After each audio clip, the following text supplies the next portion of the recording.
Placing. బాబు ఒక్కసారి అమ్మాయి మాట్లాడుతుంది.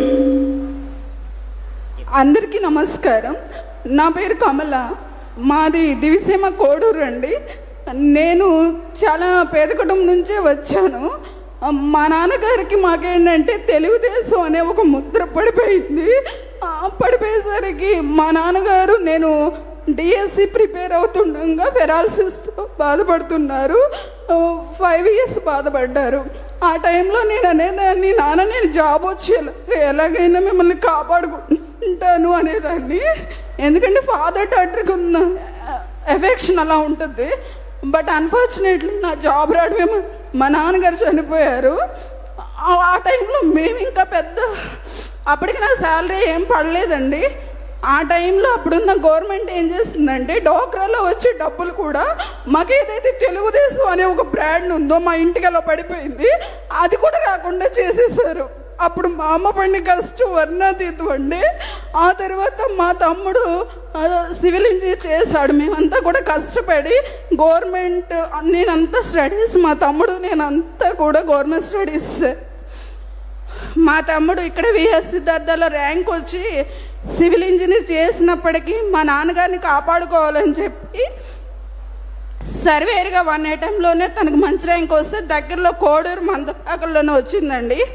అప్పుడు కూడా మమ్మల్ని ఒక తెలుగుదేశం బ్రాండ్ అని వేసేసి వాడి పేరు తీసేసారండి. మందపాకలు వచ్చింది, కానీ మేము తెలుగుదేశం పార్టీ అని ఒక ముద్ర వల్ల వాడి జాబ్ కూడా తీసేయాలని చూసి ఒక 6 months చాలా బాధ పెట్టారు. ఆ తర్వాత ఎలాగోలాగో వాడి ర్యాంక్ రావడము, ఆడి టెస్ట్లన్నీ పాస్ అవ్వడం వల్ల తనకి వచ్చింది.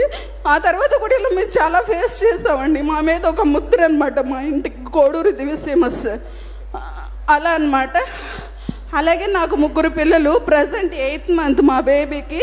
నేను ఎందువల్ల ఇంత ఎమోషనల్ అవుతున్నానంటే, ఒక 3 ఆడపిల్లలు అనేసరికి సమాజంలో కానీ ఇంట్లో కానీ పనిచేసే చోట కానీ చాలా ఒక చులకన భావం, లేదంటే ఏదైనా జాలి ఏదో అనొచ్చు. నీకు ఎంతమంది పిల్లలమ్మా అనగానే 3 ఆడపిల్లలు అనేసరికి నా వైపు ఏదోలంగా చూడడం ఒక క్వశ్చన్ మార్క్.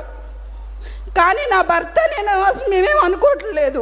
ఆ 3 పిల్లల్ని కూడా సమాజానికి లేదా వాళ్ళ కాళ్ళ మీద వాళ్ళు నిలబెట్టినట్టు చేయాలని మేము చాలా ప్రయత్నిస్తున్నామండి. ఇంట్లో ఓకే మగపిల్లాడు కావాలని కోరికతోనే ఉంచుకున్నాం, కానీ మగపిల్లాడు పుట్ల, కానీ మేము దాన్ని తీసుకున్నాం. ఈ 3 ఆడపిల్లల్ని ఒక స్ట్రాంగ్గా మేము తయారు చేయాలని.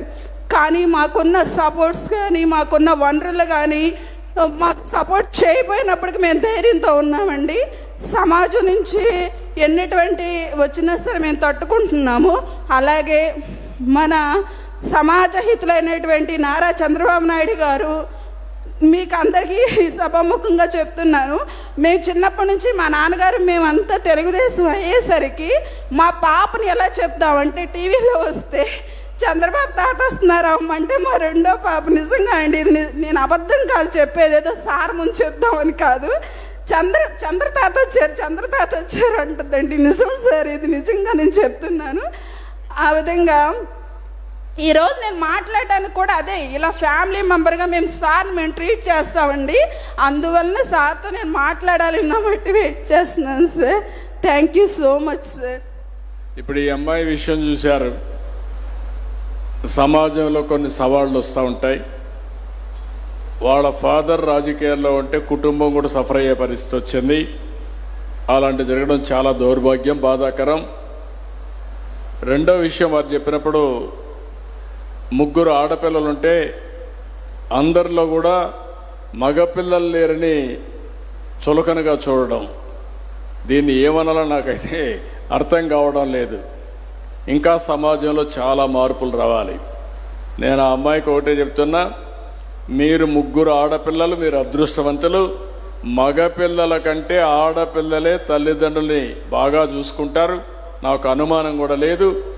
ఈరోజు మగపిల్లల కంటే ఆడపిల్లలకే భవిష్యత్తు బ్రహ్మాండంగా ఉంటుంది, దాంట్లో కూడా అనుమానం లేదు. నువ్వు ఒక రోజున గర్వపడతావమ్మా. ఈరోజు నేను చెప్పిన విషయం గుర్తుపెట్టుకో, you will be very happy. Thank you. I wish all the best. Thank you. గట్టిగా చప్పట్లు కొట్టి అభినందించండి. మీలో కూడా మగవాళ్ళల్లో అందరిలో మార్పు రావాలి, ఆడవాళ్ళలో కూడా రావాలి. నేను ముందే చెప్పాను, ఆడవాళ్ళలో కూడా ఆడపిల్లలంటే చులకన, మగవాడైతే ఇంట్లో ఉంటాడు, ఏదో చూసుకుంటారని ఆనందం. అది కరెక్ట్ కాదు. ఇప్పట్లో మగపిల్లలైనా ఆడపిల్లలైనా రెండూ సమానమే. ఒక మాటలో చెప్పాలంటే భవిష్యత్తులో ఆడపిల్ల ఇంటికి లక్ష్మీదేవి లాంటిది. ఆ విషయం మీరు గుర్తుపెట్టుకోవాల్సిందిగా కోరుకుంటున్నా. Thank you. మా స్కూల్ గురించి 2 నిమిషాలు సార్. ఓకే అండి, మేము విజయవాడ జేడీఈటీ స్కూల్ నుంచి వచ్చానండి. నేను రీసెంట్గా ట్రాన్స్ఫర్లో వెళ్ళాను. ఇది కూడా మన ప్రభుత్వం ద్వారా వచ్చింది. నేను రిక్వెస్ట్ ట్రాన్స్ఫర్ పిల్లలతో వెళ్ళానని పెట్టుకున్నప్పుడు ఏదైతే కౌన్సిలింగ్ ట్రాన్స్ఫర్లో నాకు ఇంటి దగ్గరగా రావడం జరిగిందండి. ఈ సభాముఖంగా మన ప్రభుత్వాన్ని నేను చేతులు వంచి నేను నమస్కారాలు ధన్యవాదాలు తెలియజేస్తున్నాను.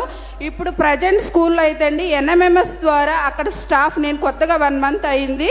18 పీపుల్స్ ఈ సంవత్సరం ఎన్ఎంఎంఎస్కి గవర్నమెంట్ ద్వారా వాళ్ళని మేము ఎంకరేజ్ చేస్తున్నారండి. అదేవిధంగా IIITకి 8 మెంబర్స్ని వాళ్ళు సెలెక్ట్ చేశారండి. 5, 8 అలాగే 70 అబోవ్ 500 పైగా వచ్చాయండి. అలాగే అక్కడ స్టాఫ్ అందరూ కూడా ఎలా అంటే ఒక సర్వీస్ లాగా చేయాలని ఒక థీమ్తో పనిచేస్తున్నారండి. మనమందరం కూడా అలాగే చేసి మన ప్రభుత్వానికి సహకరించాలని మీ అందరి తరఫున కోరుకుంటున్నాను సార్. ఇది golden opportunity for ever sir. Thank you so much. మొత్తం కాలేజీలో పనిచేసి అందరిని అభినందిస్తున్నా. బ్రహ్మాండంగా పనిచేస్తున్నారు. కంగ్రాచులేషన్స్.